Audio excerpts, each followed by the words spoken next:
De tudo que você tem falado, eu acho interessante. Você está falando e essa frase está reverberando na minha cabeça aqui, que eu escutei de uma educadora um dia. Não importa se é um estudante de 10 anos, de 18, de 25, de 40 anos. Qualquer estudante, quando apresentado uma metodologia que faz sentido para ele abraça. Nossa, exatamente. Então, essa versatilidade, né, do SESI Senai, do Instituto, de oferecer essas diferentes abordagens, isso sem dúvida vai fazer sentido ainda mais para uma geração que também não importa a faixa etária. Nós estamos em um mundo com diversos distratores, É né? verdade. Então, dentro desse processo de várias informações, mas pouco conhecimento, quando vem um instituto, como se for quase 100 anos, né? Daqui a 18, 100. 82 agora. Um jovem de 82 Um anos. jovem de 82 jovenzinho de anos. 82 anos. Quando vem um instituto com esse peso do SESI Senai e fala o seguinte, ó, a gente tem um leque de oportunidades e um leque de oportunidades que são te apresentadas, cada uma delas, de uma forma que pode fazer sentido para você. Então, isso faz muita diferença no engajamento. Então, se eu posso falar um pouco sobre, de uma maneira talvez direta ou indireta, o SESI Senai, com essa estratégia, aplica um dos pilares da Octalysis, né? Que é essa questão de recompensa, né? Então, utiliza a gamificação como recompensa dentro desse processo de satisfação da aprendizagem. Não, isso é incrível, porque realmente existem diversas possibilidades, né? E você comentou um ponto importante, porque não adianta a gente falar só de educação no contexto de olhar só para o aluno da educação básica ou para essa nova geração. Sim. A gente precisa também falar de educação e de formação continuada para quem já está no mercado de trabalho, né? A gente tem uma tendência de alongar a nossa vida produtiva cada vez mais, né? Então, mais longevas. Então, e você tem um cenário da nossa pirâmide, né, populacional, ela vai mudando ao longo do tempo. Vai deixar de ser uma pirâmide. Exatamente. E aí você tem um número maior de pessoas mais velhas que precisam continuar produzindo, né, para continuar gerando riqueza e tudo mais. Ou seja, o profissional que vai estar no mercado daqui a X tempo, ele já saiu da escola. Uhum. E aí? E como é que eu incentivo esse profissional a continuar se capacitando? Como é que eu tenho programas seja de upskilling, ou seja, ou de reskilling? Às vezes ele precisa mudar a rota, construir uma nova carreira.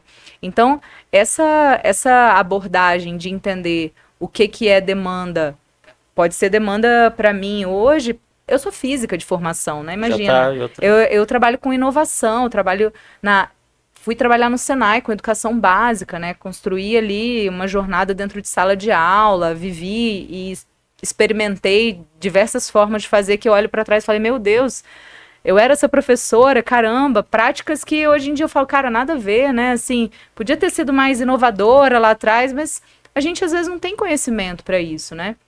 E caramba, a importância de continuar se capacitando. Quem tá dentro da garrafa não enxerga o rótulo. Exatamente. Aí quer dizer, eu não tô mais a mais falando, nossa, podia ter. Essa aula era bem chata. Como é que meus alunos aguentam? Puxa, meus alunos, né? Então, você pensa assim, mudar a rota, né, numa jornada de transformação do mundo faz parte. Então, e eu acho, sinceramente, que o Senai, nessa virada, e acho que é oportuno, e acho que a questão de timing é o timing perfeito. Por tudo que está acontecendo no mundo. Eu estava lendo uma reportagem recentemente que a Alemanha tem muito menos formados em universidades que o Brasil, proporcionalmente falando. Muito menos. Você vai falar que a Alemanha é um país mal educado? não. Mas onde que eles não estão formados na universidade, mas estão formados em curso técnico. A Alemanha é um dos países onde mais se forma técnicos. E a excelência da produção alemã, dos produtos alemãos, não se discute. Uhum. Dos produtos alemães, não se discute. E cada vez mais vai fazer menos sentido você ficar 4 anos numa graduação por uma profissão que talvez ela deixa de existir antes dos 4 anos. Um grande exemplo, e aí uma previsão minha, o namorado da minha filha faz arquitetura. Eu já conversei com ele sobre isso, e quando eu mostrei o Mid Journey criando plantas, criando projetos, ele mesmo falou, cara, minha profissão vai acabar. E a arquitetura não vai 3 anos, 2 anos para inteligência artificial fazer plantas, projetos. Você já não está fazendo, né? O meu futuro genro ou não, né? Ele é um grande candidato a ter que se reinventar. Aham. Como a minha filha, a gente conversou aqui no primeiro episódio, o Gilberto, tem o livro do Harari, Como Deus, onde ele fala que no futuro talvez serão mais valorizadas as profissões de cuidar, tipo enfermeira, fisioterapeuta, cuidadora, do que o próprio médico, porque a inteligência artificial e a O tecnologia diagnóstico já vai. já vai, às vezes, operar. Eu estava conversando com um grande nome de tecnologia aqui de Brasília, o Luiz França, e ele trouxe uma frase do presidente da IBM que ele disse o seguinte: daqui 15 anos a gente vai olhar para trás e falar como que a gente deixava um ser humano abrir a gente. É verdade. Caramba. Porque se você vai em qualquer indústria, a precisão das máquinas em cortar, dobrar, furar, não se compara com a precisão de um ser humano. É. E aí você deixa um ser humano furar um outro ser humano, né? Então, eu acho que o Senai, nesse momento que as pessoas vão precisar se reinventar, muito, eu já me reinventei algumas vezes na minha vida, já abri 32 CNPJs, Meu Deus, recorde. não sei, mas... Temos um recorde. Então, assim, já me reinventei algumas vezes e acho que o Senai, principalmente o Instituto, porque realmente, com essa predisposição de vocês, de se abrir ao novo, de trazer espaço para discussão, de não querer fazer mais do mesmo, e eu tô lá dentro e eu sinto isso e vejo isso, e eu acho que agora o nosso trabalho está aqui ajudando a divulgar e a escalar. Nesse momento que as pessoas vão precisar se reinventar, talvez não vai ter emprego para todo mundo, a gente vai ter que trabalhar talvez uma carga horária menor, alguns países já estão fazendo isso, uma renda básica universal. O Senai é papel preponderante e eu acho que é muito mais relevante do que as universidades. Olha, sobre esse ponto, eu acho que há espaço para todos, assim. Inclusive, eu acredito muito também na força da educação profissional, especialmente do ensino técnico, né? Ele é muito transformador, ele muda a vida, muda o cenário das famílias. Eu já vi isso acontecer de perto, assim, com alunos, né? Alunos e depois ex-alunos que estavam abrindo seus negócios ou indo para grandes empresas, depois situações familiares muito difíceis e transformar a vida daquela família, né? O ensino técnico ele é rápido, então muitas vezes você consegue um acesso mais facilitado ao mercado, né, além de demorar aquele tempo, né, no processo da graduação, mas não que ela não seja necessária, é importante. A gente precisa ter graduados, a gente precisa ter técnicos, a gente precisa ter pessoas qualificadas num nível básico. A gente precisa ter. Então, assim, a grande questão é justamente uma valorização do profissional, independente da posição que ele está. Infelizmente, ainda existe uma cultura, talvez, de não valorização de determinadas profissões. Preconceito. Um preconceito totalmente inadequado, e isso é histórico, né? Tem seus fundamentos históricos, mas que foi carregando ao longo do tempo, né? Então, às vezes a pessoa opta por fazer uma faculdade mais básica, ou que não sabe nem o que é ainda direito, e faz para ter um diploma de curso superior, em detrimento de fazer um curso técnico que rapidamente ele estaria inserido no mercado, trabalhando em uma área profissional remunerado, né, e tal. Então, esse entendimento, até uma questão de compreensão, as pessoas precisam entender o que é, onde está o profissional do curso técnico, onde está o profissional da graduação, onde está alguém que tem que ter uma pós-graduação. Isso não vai deixar de existir, né, assim, no sentido de eu tenho diferentes níveis de formação. E ok, e faz parte. A grande questão é essa opção, né? Em detrimento de um, eu faço o outro, não é nem o que eu quero, mas só para dizer que eu tenho um curso superior. E aí você vai afetando outros elementos, né? Porque aspectos pessoais não geram um nível de frustração, então tem muitos elementos dados, assim. Principalmente, né? O quanto de recém-formados desempregados.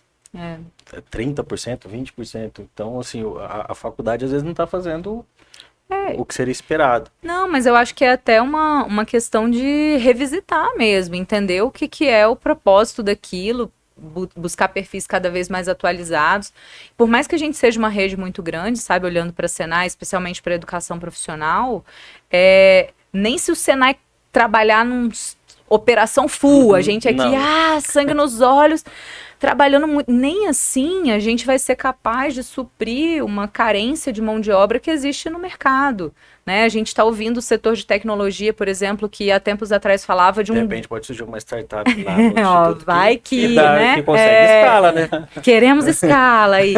Mas é verdade, porque hoje, se você pegar na condição atual, né, existe um esforço muito grande para fazer essa busca contínua de suprir essa necessidade de mão de obra. Mas assim, à medida que eu estou capacitando uma pessoa numa competência X, daqui a pouco surge uma nova.